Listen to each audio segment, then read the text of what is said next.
through TV. Today we're going to be talking about my tournament I had on Weiss Lake here in Alabama. The first thing we're going to talk about is the lure I was using, the line, what pound test line I was using, and the rod and reel combos, and what kind of structure / drops we were catching them on. So, first things first, let's talk about the jig I was using. This jig is a 1/4 ounce Bose jig. I don't know the color of it. I don't remember what color it is. So this has pumpkin on the bottom, kind of a gray pumpkin color. It's grayish, and it has June bug on top. I was throwing a Strike King amber color trailer on it. I love that trailer. It works marvelously usually. I don't know why they didn't want it on Weiss that particular day, but I decided to swap over and try something different. I'm not bashing Strike King because of that, but I got these in my Lucky Tackle box. These are Lake Lunker trailers. I think there's some kind of frog trailer they have. It said on the card. It's clear. It has silver, black, red, and blue flake in it.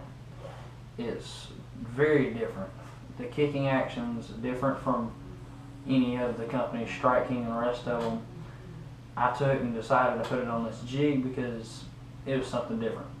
So with this, I threw it in there first cast and caught one. It was a really different bite that day. It was very subtle, but as soon as I put this on, he just hammered it. So I was really surprised with that. So the next lure I was using was a 3.75 inch worm or 4.75 inch worm, one of the two. I don't have the packaging because I think it blew out of the boat. It came in my Lucky Tackle box. The name of the color was Getting a Net. I really liked that worm. It was a kind of a needle style worm, but with hollow body, so it had like air in it, so it would stand up on the bottom. I was throwing that on 14-pound test, ½ ounce weight with a 3/0 Gamakatsu straight shank hook offset. So I was throwing it on a drop. It was out in the middle of the lake. It took and it came from like 7 feet down to like 9 feet, and it stayed there for probably 5 or 6 feet on the drop. And then it dropped again into like 12 feet. So we had the boat sitting at 18 feet, throwing up on top of the drop and dragging it back off the drop, catching fish on the ledge. So the thing about that was it kind of made us mad. We were out there fishing, and all of a sudden another school decided they would just take and come in and try to push us out of our spot, which was ridiculous. I don't know why they did it. I'm going to put a picture in the corner of them. You're going to think it's ridiculous too how close they were.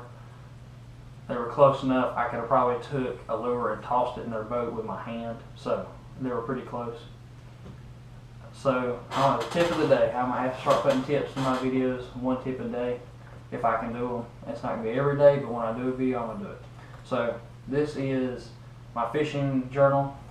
This journal has, my dad actually made this so we could take and keep up with it.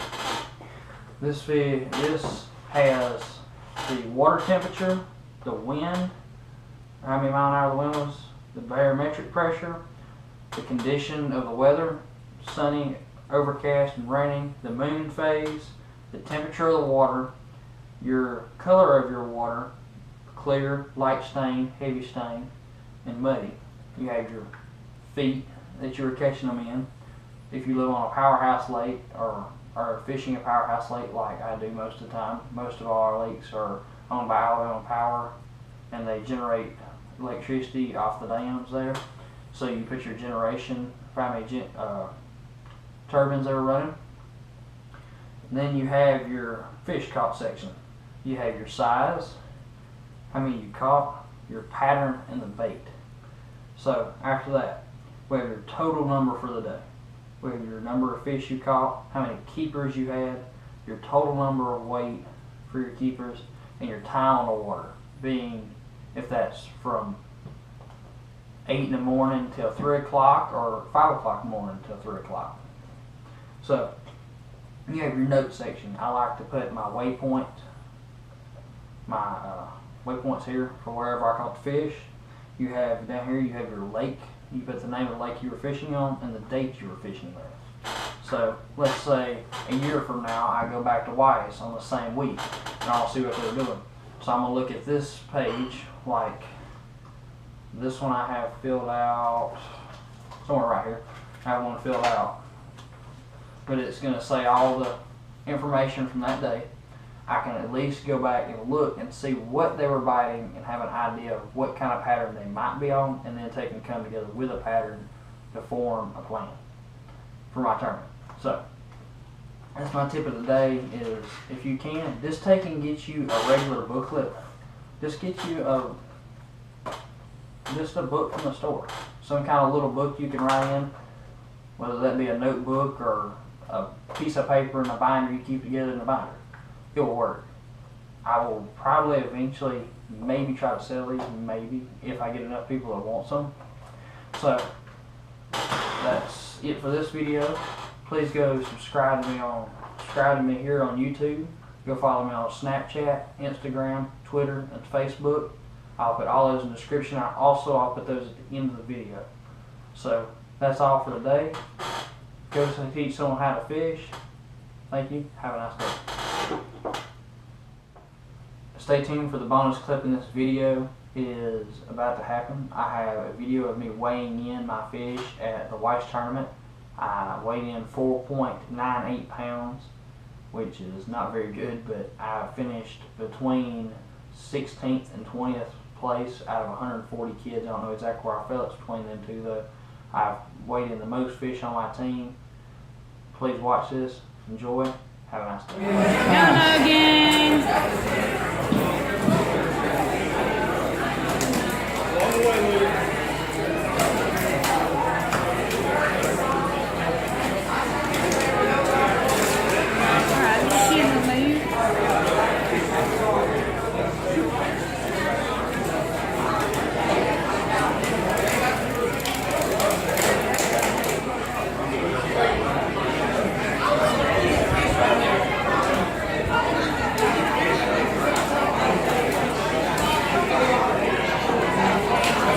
I ain't seen numbers like that since Gunnersville. Yeah. 3 fish, 4.98 pounds.